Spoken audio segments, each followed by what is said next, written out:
Hello there everybody, Sam's Trains here, welcome back to the railway and welcome to another review. Today I'm looking at a brand new Hornby loco in TT scale.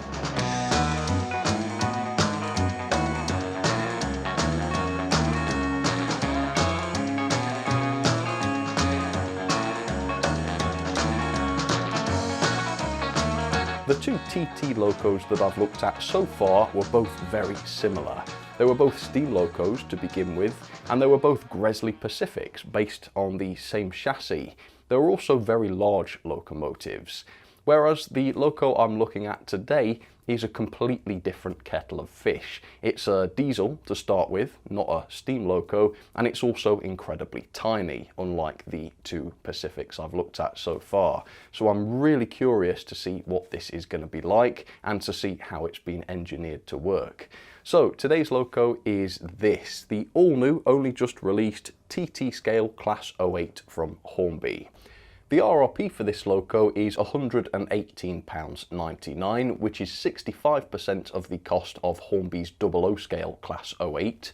But because I'm part of the Hornby TT Club, which I got free for the first year, I managed to get 15% off this. So this ended up costing me £101.14, which is approximately equivalent to a retailer discount, even though obviously this came direct from Hornby.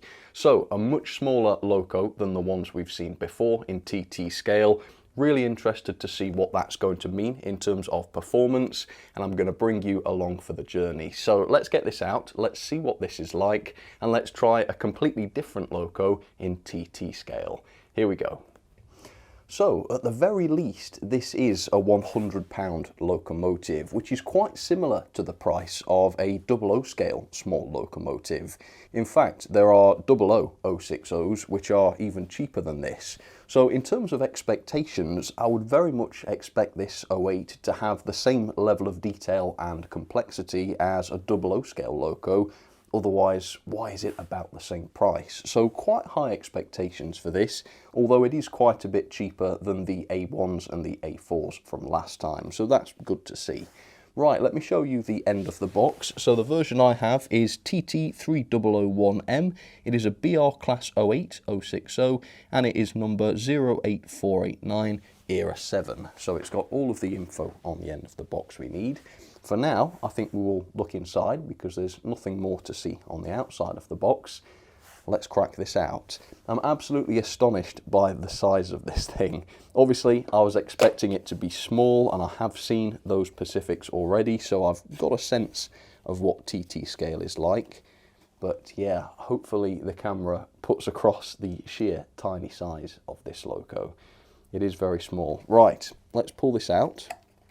Really interested to see what sort of quality we're dealing with here. Is it a metal loco? Is it plastic? I really don't know. I would hope it would be metal for the money, but who knows?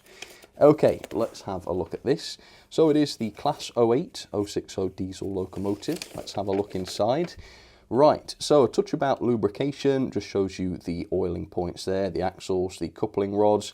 There are accessories with this loco, which I believe was not the case with the steamers I've already looked at. So you've got various tanks, dummy chain link, we'll have a look at that, vacuum pipes, etc. That sounds good. Locomotive body removal, it looks like we've got some screws. Is it 4 screws? Yeah. Then the body comes off, and we've got a basic image here of the chassis, which appears to show a flywheel connected to the motor. Now that is impressive given the size of this loco. Really interested in the performance of this thing. Obviously it's an 08 shunter, they're very slow locos. This thing will not be able to race along like the Pacifics did. This is going to have to be geared right down, so it's going to be interesting.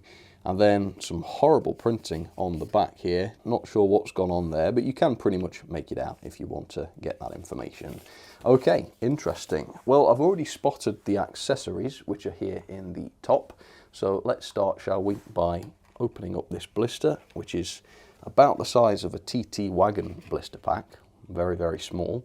And let's pull out the accessories, which are in a resealable bag, which is good to see.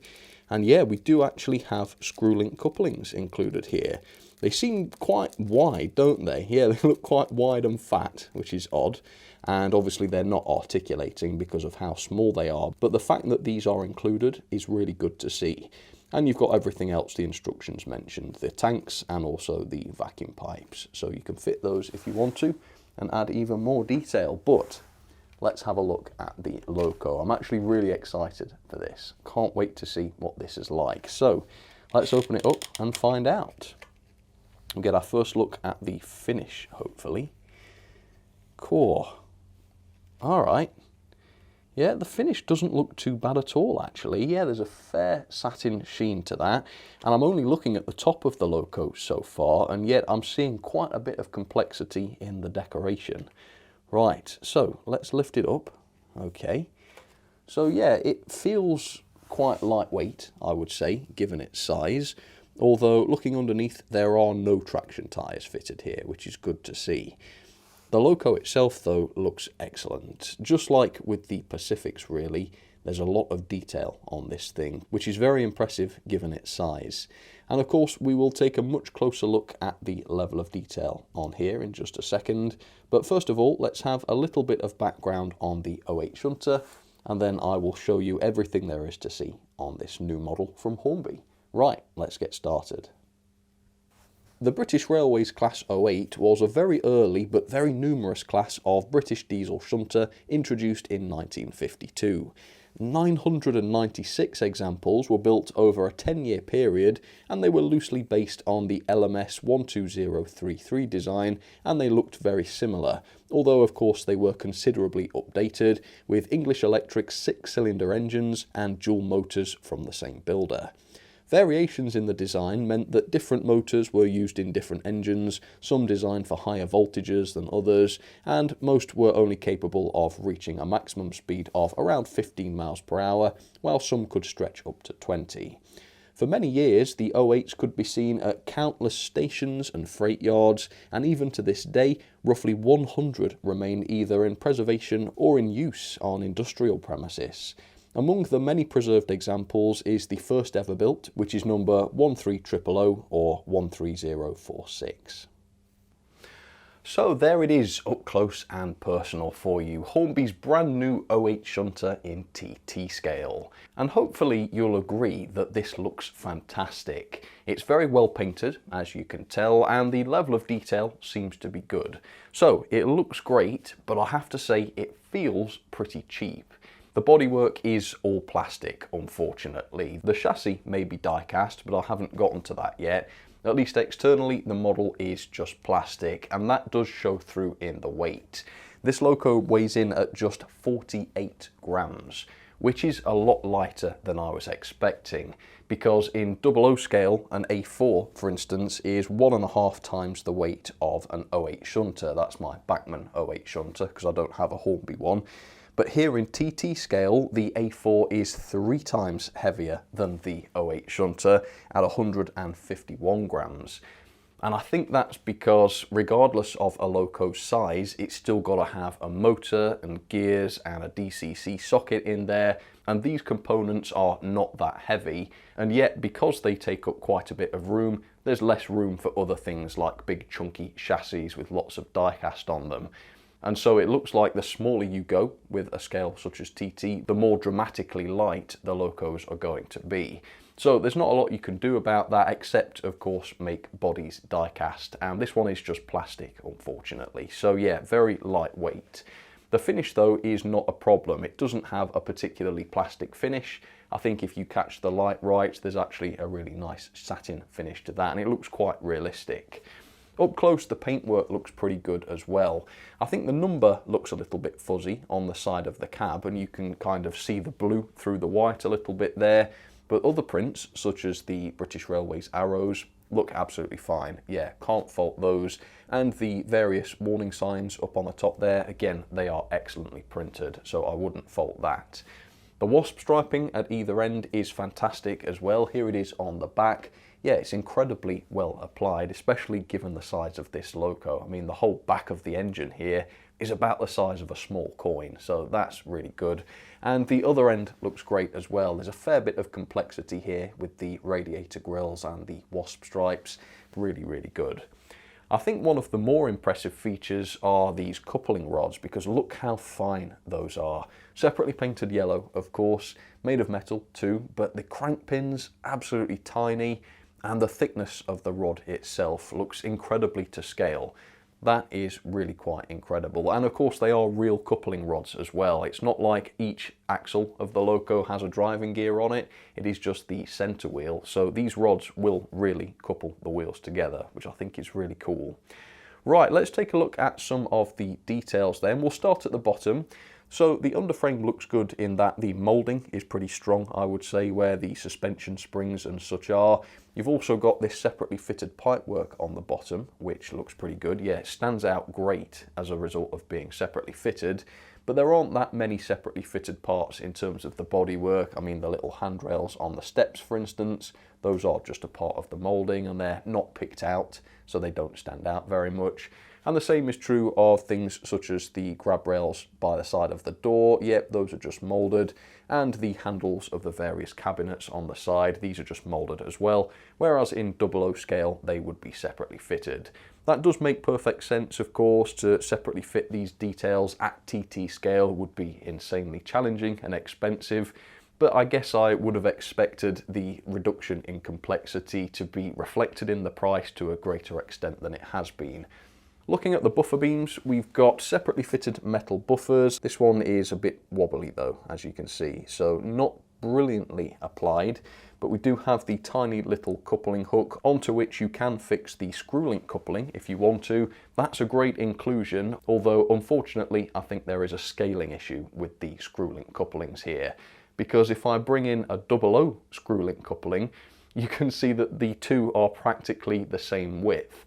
The length has been altered, yeah, it's been reduced in terms of length, so I think the length is TT scale, but the width still looks like 00 scale, which is very, very interesting, because that suggests that perhaps at least this part of the model has been derived from a 00 model. And obviously whoever did this forgot to scale the width as well as the length. That, I'm guessing that's what it is. And it's also quite surprising, because you would think someone who knows railways would have seen those screw link couplings and thought, hang on, the width here is completely out. I thought that the moment I saw it. So yeah, that's unfortunate really. If you apply these to the model, they're not going to look very good. Anyway, above the buffer beam, we've got the lamps. Not too sure whether these are separately fitted. I think they might be, but they have at least been picked out so that they stand out, which is good. You've got the finely moulded radiator grille on the front end there. You've got the very delicate looking ladder on the side. This version of the 08 doesn't have the sort of separate looking ladder. This one's kind of built into the body, but still it's moulded very well, as is the side of the body really. Yeah, the moulding is pretty good and convincing, and you do have the separately fitted grab rail on the side. So you have got one or two separately fitted parts, but certainly not as many as on the 00 version. Up on top of the cab, you've got the separately painted roof. Again, no separately fitted parts up here in terms of the air intake or whatnot, but the moulding is pretty strong. You've got glazed windows on the side of the cab, and you can see the front windows are modelled in the open position, which affords you a bit of a view inside the cab. Now, I can't see too much of what's going on inside there. I'm certainly not seeing any painted detail, but there is a lot of moulded detail inside there. Yeah, I can see definition on the various parts. Again, I think at this scale that is fairly impressive, and I do think it's more than adequate. Yeah, that looks really good. And then around the back you've got the wipers, which I think may be a part of the glazing pieces, but they have been very, very carefully painted so that they do kind of stand out as though they were separately fitted. But then everything else on the back here I would say is probably just moulded on. So the lamps, again, they've been carefully painted so that they stand out, but I think they are just a part of the moulding, not necessarily a problem at all. And then you've got a similar buffer beam below there where you can fit those details if you'd like. And then there is a little bit of pipework under there as well, which again is separately fitted and separately painted. In terms of the couplings, slightly different coupling design than we've seen before in the way that it springs, so I'll give you a look at that. Not too good in that it does kind of get stuck at either end of its travel, which obviously isn't great, so we'll have to see how that gets on. But again, it's a very small Loco, short wheelbase, not that much space for a full kinematic coupling. but hopefully this one will do the job. And then finally, in terms of details, if we look over on the other side, you can see we've got this very finely separately fitted whistle. Yeah, the 08s did have whistles, I think, didn't they? And that one is a particularly fine piece. So yeah, I mean, it's quite cheap in the way it's been produced, in that it is largely plastic, at least the body is, and that a lot of the details that would be separately fitted in 00 scale have just been moulded onto the body here. I think that's fine, and I don't think it detracts from the model very much in the way it looks, but I suppose it does call the price into question a little bit. But at the moment, the value for money doesn't seem too egregious. I think it's still going to be a relatively complex model to assemble, and particularly if it works well, overall I think it could be pretty impressive. But I guess that's the big question. How does this run? What is the mechanism like? This is something I really want to find out. So let's get it down onto the track and let's see. So there she is, the beautiful Hornby TT08 down onto the track, looking excellent, I have to say. Yeah, I think it's really the paintwork that makes this one shine. Very good paint job indeed. Anyway, I've already filmed the first performance test, and I'll show you how that went in just a second. Next, I did a bit of a disassembly to see what's going on inside this loco, and that's what I want to talk about now. So let's take a look at the mechanism.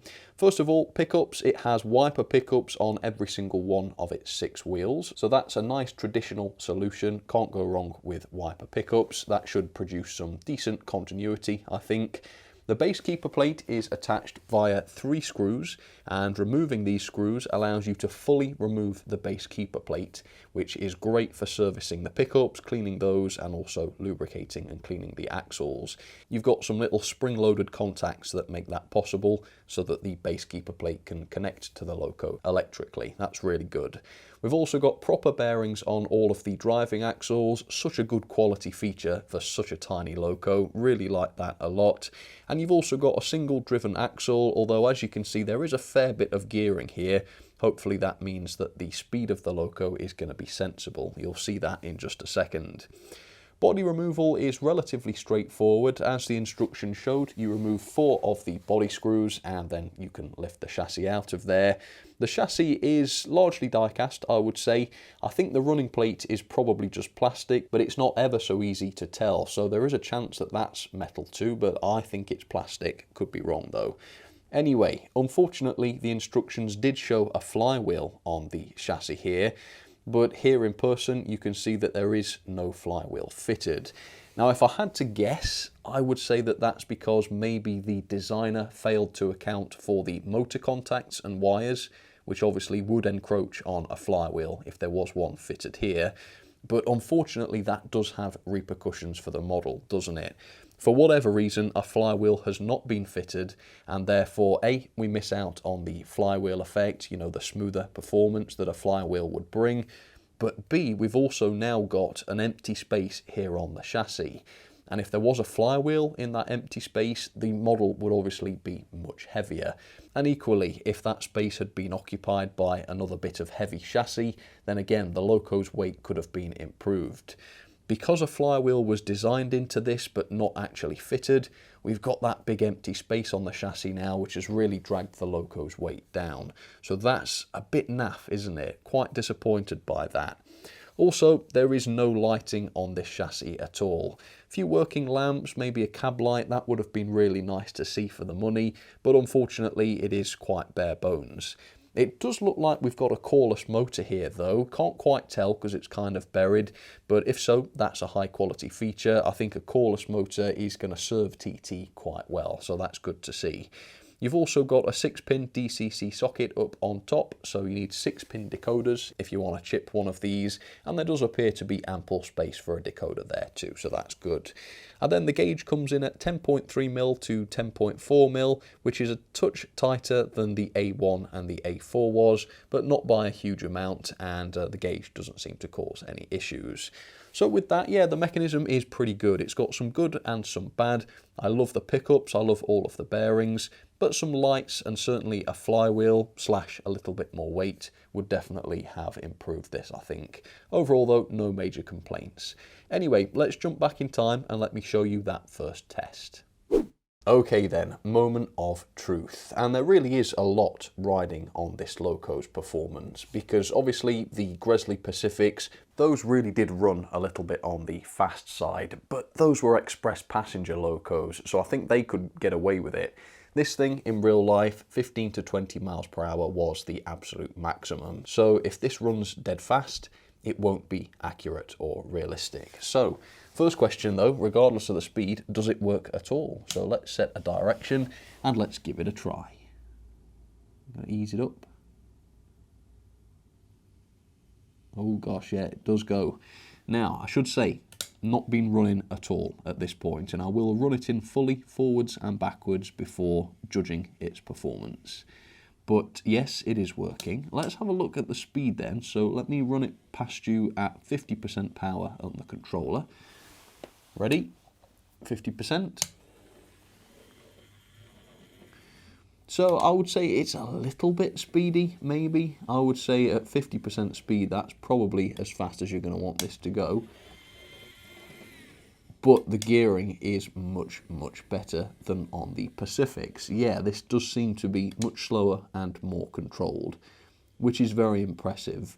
I suppose that could explain why this is so light. Maybe there's some more complex gearing inside here, which has taken up some space that would otherwise be taken up by perhaps a larger and heavier chassis. But no, I actually think the performance here seems really good, and this has not really been running at all properly. This has only done a few seconds of running so far, so yeah, it's actually looking really, really good. It hasn't cut out yet. This is not a tender locomotive, of course. It doesn't have a tender with pickups assisting it. It really is just the 6 driving wheels picking up power. So at the moment, I'm really impressed. Shall we see what the crawl is like? I think, again, the crawl is much more important on this loco than it was on the Pacifics, because it's a slow shunting loco, essentially, so it's got to be able to be controlled and slow. Let's see if it is. I'm going to really ease the controller up. Still easing. Let's see what this baby can do. Oh. Okay. So I would say at the very slowest speeds at the moment, at least, it is struggling. Let's try it in reverse. I think it's cut out there. Not able to get it to go, so let's just move it around a bit. Try again. I mean, it's not bad. It's not bad. I think I've seen a 0008 perform better than this, but then again, my 001 is obviously fully running. So at the moment, it's not looking too bad. The speed, while maybe a little bit on the fast side, the gearing is good enough for this loco to run at a realistic speed, as you can see there. I think that looks perfectly good, and at that speed it is nice and smooth. So with that, I'm going to hit it with 50% speed, and let's get this running. Okay, here we go. Right, so I've connected up the A4 to the same power supply, so the A4 is running at 50% power as well, and you can see the difference in speed here. The 08 Shunter is running many times slower than the A4 is, which is really, really good to see. So the real life prototype speed of the 08 has very, very much been taken into consideration during the design of this loco, and as a result it runs really slowly and smoothly, which is absolutely awesome to see. So I'll keep this thing going. Hopefully it will run without any issues. So far it's been fine. It's been going over those points around the curves. No problems whatsoever, so it's looking really, really good. So I'll see you in an hour or so, and then I'll couple this up to some stuff, see how the couplings work, and then I'll give you some of my ratings. Okay, be back in just a second. Okay folks, I am back, and that is running in complete. And yeah, that went really, really well. Never derailed, no issues like that. It did stop once or twice on the curves and points, I noticed, but not very often, and that did seem to reduce in frequency the more this ran in. So I would say that's quite good. Let's have a look at what the crawl is like now. I'd say it was pretty impressive beforehand, but as an 08, I think it could have been better. So now that it's fully running, let's give this another try. Forwards to start with. I'm just going to ease the controller up. Hopefully it won't cut out this time. So that's the speed it cuts in at, but then you can slow it down. And yeah, I would say that's a little bit better, actually. Pretty smooth, actually, isn't it? Let's go a bit more. I think given the size, I mean, again, here's my finger. It's really quite good, that. Yeah, it is faster. I think it is still a little fast at the higher speeds. I mean, to me, that looks faster than 15 miles an hour, doesn't it? And that's only 50% on the controller. So I think there was room to gear this down a little bit more, but the fact that it is still good at the slow speeds is really a mitigating factor, isn't it? And if that is a cordless motor in there, it's obviously doing a pretty good job. Wonder what the torque's like. That's not something I've really tested yet. So let's get it into the middle. I'll put my finger in front of the loco and we'll hit it with 50% speed. Let's just do it like this. Yeah, as you can see, loads of torque to this mechanism. That's great to see as well. Okay, so the pulling power isn't great, as you probably won't be surprised to hear, given how light the loco is. 0.04 newtons, which is less than half of the pulling power of the Pacifics that I looked at in the past. So it's not a mighty hauler, unfortunately. Again, a little bit more weight would really have served it well. But I don't have a whole lot of rolling stock, so it gets let off. I do have a new open wagon, which I haven't reviewed yet. I have another one of those still in a box, so if you want to see me review it alongside a van that I've got to try as well, please comment down below and let me know and I'll make it happen. But at the end of the day, it's just 3 wagons, so they should be reasonably easy to haul. So let's send this loco into reverse and let's see how the coupling goes. Here we go. Let's try and take this steady if possible. There we go. So this is about as slow as I can manage on my analog controller. Try and go a bit slower. No, it just kind of cuts out. But by the looks of things, that coupling engaged perfectly, so it should now be coupled. Let's just see. Yes, it is. Excellent. And with that, let's go a little bit slower than before. Let's go at about 20 or 30 on the controller. See how it gets on. Let's go for about 30 there. And then, today, to give you something else to look at, I've got the A4 with its coaches all set up on the track, and I'm going to connect that up, give you something else to look at while we do the running session. Okay, well, let's see how the 08's getting on with its little goods train. Yeah, seems to be going absolutely fine, doesn't it? Obviously not having much trouble hauling just 3 wagons like this. Probably isn't going to haul as many wagons as a 00 scale 08 would be able to, because it is quite a lot lighter, even taking the difference in scale into account than the 00 version. But the fact that it is able to perform as nicely as this, even at TT scale, is very impressive, I think. And it should certainly be capable of hauling at least a decent length goods train, and so shunting and that sort of thing should be absolutely fine. Yeah, overall I'm pretty impressed with this, quite frankly. I think it's got a decent amount of detail, obviously not as much as in 00 scale, and of course I am very used to 00 scale, so I am trying to sort of pitch my reviews reasonably here. Obviously I do want my reviews to reflect the fact that there is less detail here in TT than in 00, but I don't want to be unduly harsh about it either. Having said that, I don't want to be too generous about the fact that there are no lights and no flywheels and, you know, a lot of moulded detail, because we saw on the A1 and the A4 that actually quite a bit of separately fitted detail is possible. And we saw, looking at the chassis of this 08, there is quite a bit of wasted space here, which possibly could have been used to fit some lighting. But these are obviously not major complaints, and I think overall the loco is a pretty decent one. In terms of value for money, obviously I think there are better value models out there than this, and I do kind of wish that TT was a little bit more reasonably priced so that more people are going to sort of adopt it, because otherwise obviously there is the risk that people will just say, well, you know, the price is kind of similar to 00 scale, I've got the space to do either, so let's just do 00 where there's a lot more to choose from.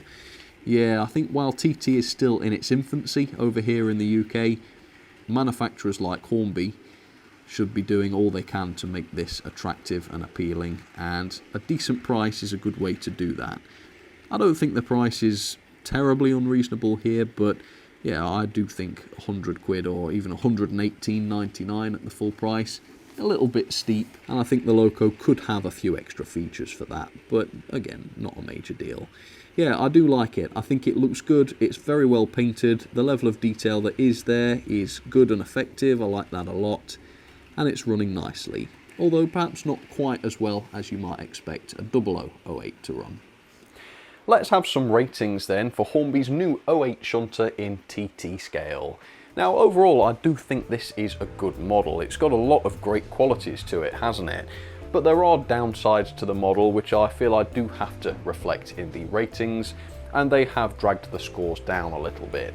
The level of detail, for instance, I think is pretty good. I've given it 3-star. It doesn't have things like sprung buffers, and there is quite a reliance here on moulded detail as opposed to lots of separately fitted parts. Now these things I can live with because obviously it's a small scale. To have loads of separately fitted parts and sprung buffers would be a little bit too challenging. However, it doesn't have lights and it has improperly scaled couplings as well, and these things I think could quite easily have been addressed, so it does lose a couple of stars overall. The performance I've given 4-star, maybe this is a little bit generous, but it is a good smooth runner. It doesn't seem to cut out too much on curves and points, although I have seen it do that once or twice. Overall though, yeah, it is good, reliable and smooth. It is still a little bit speedy though. Definitely slower than the A4 and the A1 was, but it is a little bit speedier than you would expect for a Loco that can do no more than 20 miles per hour in real life at the absolute most. And as a result, the crawl is also not the greatest. It can do a pretty good slow speed, I think definitely better than the Pacifics I looked at, but I think room for improvement nevertheless. So I've given it 4-star, maybe it deserved a little bit less, but I'm trying not to be unduly harsh here. The pulling power came in at 0.04 newtons, which is not very much, only 17 coaches. That's less than half of the pulling power of an A4, and the difference in pulling power between an A4 and an 08 in 00 scale is not that large. The mechanism though is almost 100% perfect, I would say. I've given it 4.5-star because it's got pickups on all of its axles, it's got wipers on all of its wheels, it's got proper bearings, it's got decent gearing, it's very serviceable and accessible. You can get to the axles and the chassis very easily. DCC chipping should be quite straightforward. The motor seems to be a quality one. It is just a shame about the missing flywheel though. They so nearly managed to get a flywheel into this. It is a pity that they didn't in the end. So it loses 0.5-star for that. Obviously though, no flywheel is not a massive problem. The quality then I've given 4-star. Overall, the quality is really good. The paintwork is brilliant, very high quality paint, and I don't think I saw any visible glue on the model during the close-up section. If you did, comment down below, but it was assembled to a high standard. It is however quite plasticky, and there was that wobbly buffer, so I've knocked it down 1-star for that. Bit more die cast, particularly on the body, I think would have made this better quality. Value for money then, I paid £101.14 for this. That was with the TT Club discount. I think that's pretty good. I would have given that 4-star. However, the RRP is a bit more pricey at £118.99. Not terrible value, but when you look at what's available in 00 scale and the added complexity there due to the increased number of separately fitted parts, and also because these models are larger and heavier in 00 scale, they cost more in terms of materials. Yeah, I don't think this is a bargain or anything, so I've given it 3.5-star. I think a bit more metal on board, a few more features, maybe some lights, that sort of thing, and this would have been better value, but the value is not terrible by any means.